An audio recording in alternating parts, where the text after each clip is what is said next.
Salut à tous, c'est Niki, et oui, je porte une casquette parce que ça fait plusieurs mois que je suis pas allé chez le coiffeur. Bref, il y a quelques jours de ça, j'ai commencé à regarder par hasard Welcome to the NHK. Alors pour ceux qui ne connaîtraient pas, c'est un animé de 24 épisodes sorti en 2006. Nous y faisons la connaissance de Tatsuhiro Sato, un jeune chômeur qui passe ses journées enfermé chez lui. Attends, je suis perdu là, c'est le résumé de l'animé ou c'est juste l'histoire de ta vie? Alors, déjà je t'emmerde, et deuxièmement, notre héros du jour va faire la rencontre de plusieurs personnes qui vont le pousser à sortir de son quotidien morose. Mais alors, pourquoi je vous parle de ça? Premièrement, pour vous inviter à regarder Welcome to the NHK. C'est mon coup de cœur du moment, et clairement, ça serait dommage de passer à côté puisque c'est une leçon de vie et une véritable réflexion sur la dépression. Mais le point important dans tout ça, c'est que Sato est désigné à de multiples reprises comme étant un hikikomori. Alors, c'est un terme que je connaissais pas du tout avant de regarder l'animé, et étant donné que ça touche un domaine qui m'est totalement inconnu, je vais me contenter de lire la définition de Wikipédia. Hikikomori est un mot japonais désignant un état psychosocial et familial concernant principalement des hommes qui vivent coupés du monde et des autres, cloîtrés le plus souvent dans leur chambre pendant plusieurs mois, voire plusieurs années, et ne sortant que pour satisfaire aux impératifs des besoins corporels. Vous vous demandez sûrement pourquoi je vous parle de ça. À un moment donné dans l'animé, autour d'une discussion, un personnage évoque que les hikikomori peuvent être des personnes déséquilibrées mentalement. 私の研究成果によると引きこもりとは周りの環境との不適合、要するに世の中とうまくやっていけないために起こりうる精神的問題の一つである。 Et en entendant ça, ça m'a fait réfléchir au fait que beaucoup de personnages animés présentaient des signes de troubles psychiques sans que ce soit défini clairement. Bon, après, bien évidemment, il y a toujours des exceptions. Par exemple, si je vous cite Kuroki Tomoko de Watamote, c'est défini qu'elle souffre d'anxiété sociale. Mais là où c'est plus intéressant à mes yeux, c'est lorsqu'un tel trouble n'est pas défini comme tel. Alors, je sais pas du tout si c'est clair, mais en gros, c'est de là que m'est venue l'idée de faire cette vidéo. Tu sais, t'aurais pu zapper tout ça et rentrer directement dans le vif du sujet. Alors, ouais, mais je trouvais ça intéressant d'expliquer le déroulement de ma pensée et surtout d'expliquer que je suis pas du tout un expert dans le domaine, on peut même dire que j'y connais rien. Donc, tout ce qui sera dit dans cette vidéo proviendra de recherches et de conclusions que j'ai pu faire ou que d'autres ont fait avant moi. Et surtout, faut pas oublier que ça reste de la fiction. Bref, je vous fais pas patienter plus longtemps, on va donc se pencher sur les personnages animés atteints de troubles mentaux.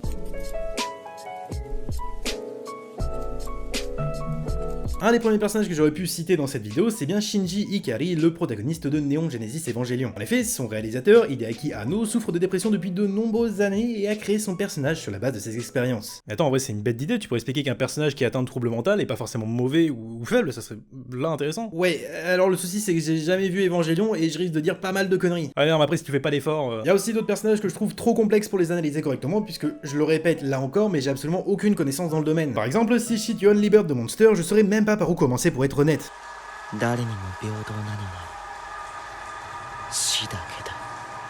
Du coup, la première chose à faire, c'est de définir clairement ce qu'est un trouble mental. Bon là encore, on va pas se complexifier la vie pour se sentir intelligent, on va simplement lire la définition sur Wikipédia. Un trouble psychique, qui peut être également désigné sous les termes de trouble psychiatrique ou encore de trouble mental, désigne un ensemble d'affections et troubles d'origine très différentes entraînant des difficultés dans la vie d'un individu et ou de son entourage, des souffrances et des troubles émotionnels et du comportement. Bon, je compléterai cette définition avec un article provenant du site web de l'OMS, donc l'Organisation Mondiale de la Santé, qui nous dit ceci. Il existe toute une gamme de troubles mentaux qui se manifestent sous des formes différentes. Ils se caractérisent généralement par un ensemble anormal de pensées, de perceptions, d'émotions, de comportements et de relations avec autrui. Donc ce qu'il faut comprendre, c'est que les maladies mentales se présentent sous plusieurs formes. Cependant, au sein des animés, on retrouve les quatre suivantes. Les troubles de l'humeur, les troubles liés au stress, les troubles psychotiques et enfin les troubles de la personnalité. Au sein de ces quatre grandes familles, on retrouve donc des maladies qui vous parleront sûrement, comme la dépression appartenant aux troubles de l'humeur touchant plus de 300 millions de personnes dans le monde et donc forcément des personnages d'animés aussi. Alors on a évoqué Shinji et Sato, mais on peut aussi parler de Rei Kiriyama de March Comes In Like a Lion qui présente tous les signes de la dépression. Mais tout ça...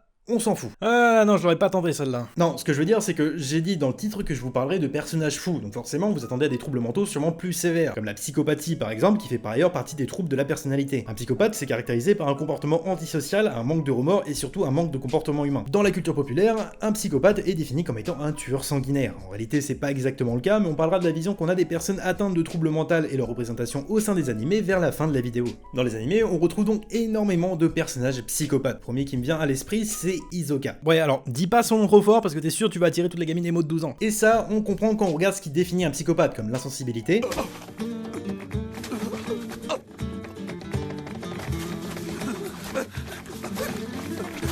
Non! Au secours!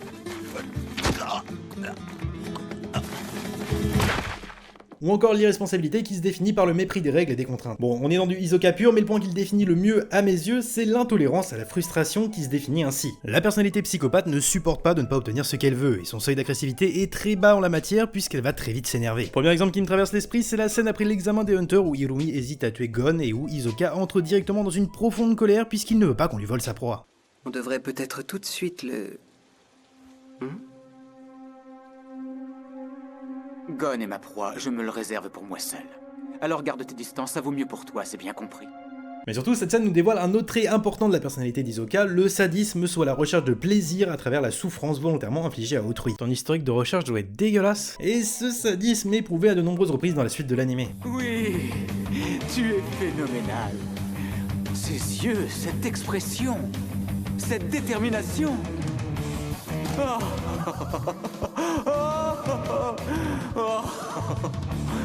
Oh, vraiment, j'ai tellement envie de te détruire. Alors bien évidemment, c'est pas le seul personnage d'anime à présenter des signes de psychopathie. On peut citer Johan Liebert que j'ai évoqué plus tôt mais sur lequel on va pas s'attarder puisque comme j'ai dit c'est un sacré bordel, mais on peut cependant parler de Shutoker de FMA qui rappellera des traumatismes à beaucoup d'entre vous, ou encore de Yuno Gasai qui tue tout ce qui se présente sur son passage. Et l'image des psychopathes étant tellement populaire dans notre esprit qu'on en trouve vraiment beaucoup au sein des animés. J'aurais pu très bien aussi vous parler de Tsukiyama Shu de Tokyo Ghoul ou encore de Roberta de Black Lagoon. Bon d'ailleurs ça tombe bien qu'on parle de Black Lagoon parce que ça va être une bonne opportunité pour moi de vous rappeler d'aller voir Black Lagoon parce que c'est un animé de fou et surtout pour se pencher sur un point très intéressant. Quand un antagoniste a des troubles mentaux comme la psychopathie, il est souvent défini que ce sont ces troubles en question qui les a poussés à commettre des atrocités et à être justement un antagoniste. Sauf que Black Lagoon va à l'inverse de cette pensée. Alors je vais faire en sorte de pas trop spoiler, mais en gros on fait la connaissance de Hansel et Gretel qui sont l'image même des méchants fous. Deux gamins psychopathes sadiques et atteints de troubles de la personnalité, bref, un joli paquet. Et quand je dis sadique, c'est pas un euphémisme, hein. On parle de bail à base de planter des aiguilles dans le crâne d'un mec pour voir combien d'heures il peut survivre. Ouais, c'est joyeux. Mais justement, cette folie a été façonnée à cause de leur enfance stérile, sauf que eux ont décidé de choisir la voie du mal total, alors que d'autres personnages, avec une enfance là aussi terrible comme Revi, ont décidé d'avoir une vie normale. Enfin, avoir une vie normale dans Black Lagoon, ça consiste à tuer des gens pas pour le plaisir, mais juste parce qu'il y a une bonne raison. Et ça fait quand même une petite différence. Et en faisant toutes ces recherches sur les troubles mentaux au sein des animés, j'ai appris que certains événements qui interviennent dans certaines œuvres sont parfois dus à des troubles mentaux sans qu'on le sache. Alors, c'est pas ultra clair, mais l'exemple parfait pour ça, c'est Ken Kaneki de Tokyo Ghoul. Alors, je vais partir du principe que tout le monde a vu au moins la saison 1, et donc la scène de torture de Ken. Je vous la repasse pas, parce que ce qui nous intéresse, c'est la scène de fin où ses cheveux deviennent blancs. Je suis une goule.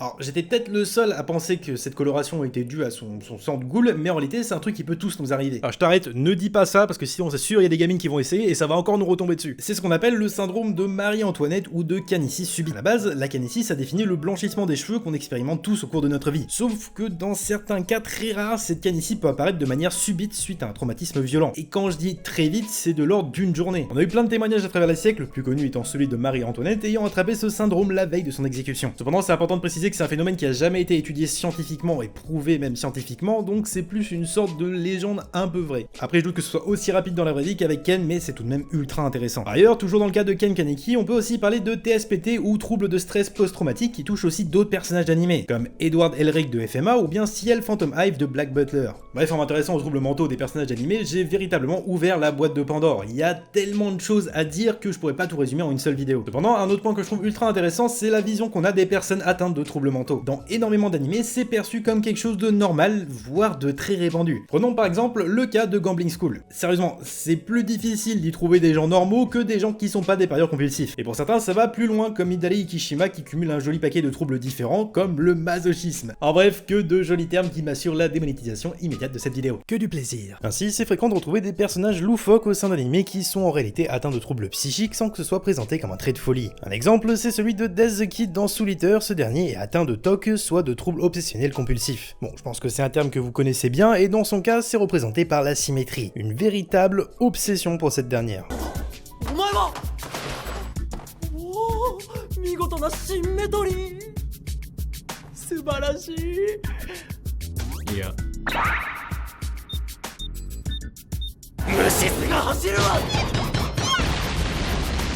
Pour conclure, c'est un sujet extrêmement vaste et compliqué que je pensais pas aussi intéressant avant de m'y pencher. Du coup, je serais vraiment ultra heureux d'en discuter avec vous en commentaire ou pourquoi pas dans un deuxième épisode. Alors si jamais cette vidéo vous a plu, bah n'hésitez pas à lâcher un pouce bleu. Et surtout, pensez à vous abonner parce que je sais qu'il y a beaucoup d'entre vous qui regardent mes vidéos sans être abonnés. En tout cas, je vous invite à me suivre sur les réseaux sociaux Twitter et Instagram, tout sera dans la description. Et aussi me soutenir financièrement en faisant un tour sur ma page Utip. Sur ce, je vous dis à très bientôt, c'était Aniki.